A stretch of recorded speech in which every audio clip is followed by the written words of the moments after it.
Cuando nos perdemos de algo, nos damos cuenta que eso sí es importante para nosotros, y es la dinámica de la ausencia y de la imaginación. Pero también es la dinámica que subyace en el deseo. Experimentar que nos falta algo, por dramática que sea la situación, nos pone en movimiento y nos empuja a buscar. Siempre la carencia de algo o de alguien genera preguntas en cada uno de nosotros y en nuestro corazón. Experimentar justamente la sed y el hambre han sido símbolos en todas las culturas que se han utilizado como signo del deseo, y en la Biblia en particular son la expresión de la búsqueda de lo esencial para vivir, para existir. De hecho, el hambre nos recuerda de que no somos autosuficientes, que necesitamos de algo externo para sobrevivir, en este caso del alimento. De hecho, comer significa introducir en nosotros y en nuestro cuerpo algo que no nos pertenece, algo que estos alimentos a veces podemos recibirlos como un regalo, podemos adquirirlos, podemos incluso hasta robarlos, ¿no? La forma en que respondemos a nuestro hambre también tiene mucho que ver en cómo nos relacionamos, cómo nos vinculamos con la realidad, con los otros, con el mundo y, en definitiva, con Dios.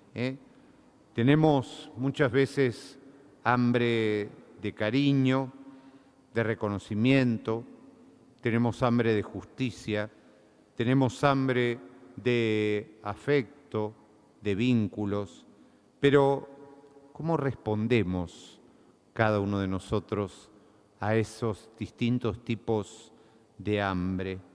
¿Cuáles son los caminos que elegimos para responder a esa carencia que de una manera u otra nos invade?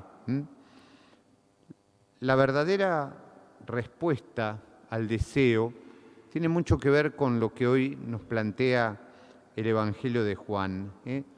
Todo el Evangelio de Juan es como una gran educación al deseo, a nuestro deseo.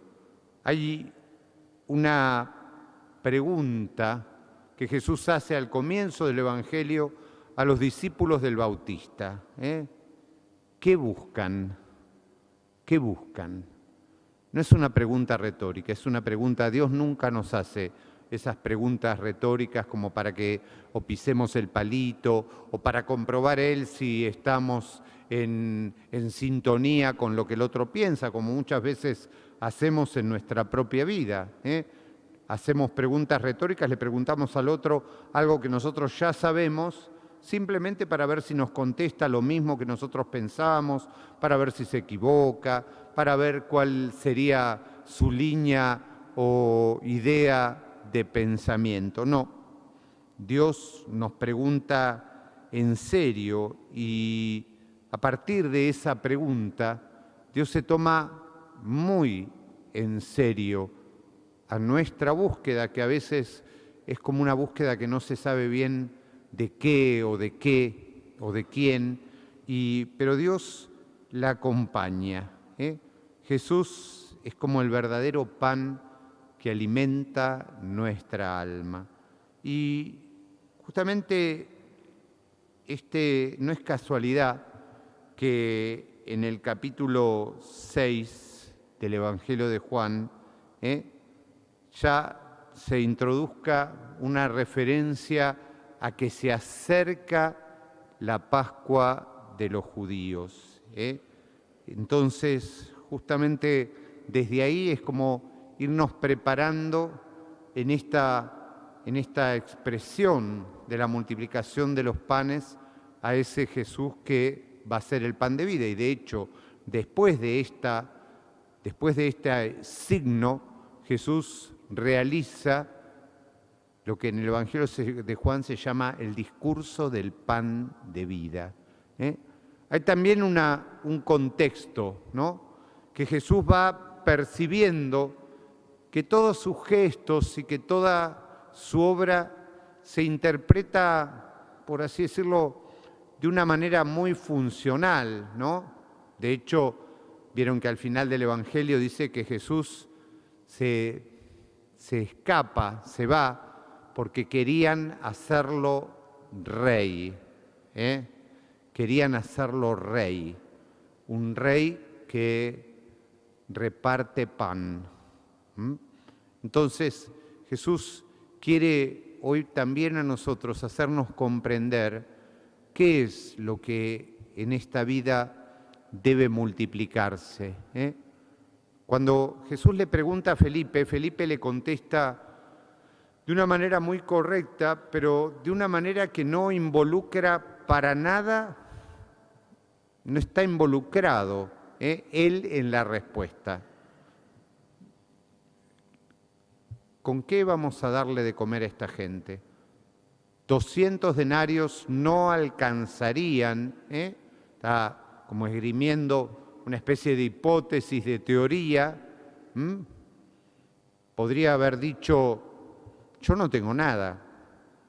Hubiera sido una respuesta más comprometida, pero no, es como una respuesta también altisonante, retórica, como diciendo, casi diríamos con un toque de cinismo o de humor, 200 denarios no alcanzarían para comprar nada. Era claro que no tenía nadie 200 denarios.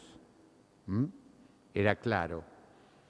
Sin embargo, aparece una respuesta que no es una respuesta desde la teoría ni desde la aritmética, que es la del niño. Aquí hay un niño con 5 panes y 2 pescados. El niño no hace teoría, el niño no declama, el niño entrega. Y ni siquiera se pregunta si eso va a alcanzar o no va a alcanzar. Él lo da. Y eso es lo que Jesús multiplica. Eso es lo que Jesús multiplica. El deseo, el auténtico, el verdadero, el que está inspirado por lo auténtico y por lo bueno. Entonces, desde ahí es que todo comenzó a ser distinto.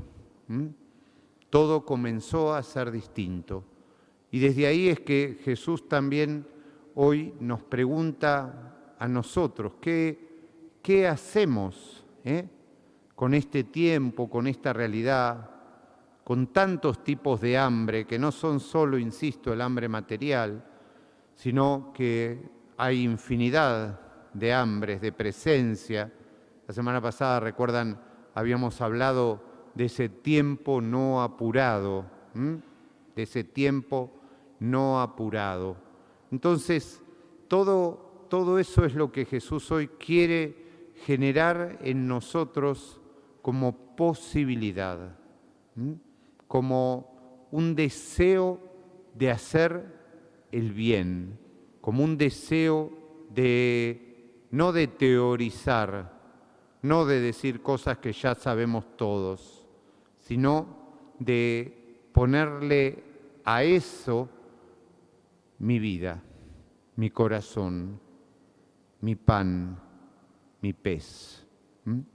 Pidámosle al Señor entonces que sea Él quien una vez más nos invite a reencontrar verdaderamente el sentido. A Él que cada vez que nos reunimos se transforma en el misterio más grande y más sublime que puede haber, que es que Dios mismo se hace ese pedacito de pan para que nosotros recibamos justamente la gracia de la Eucaristía.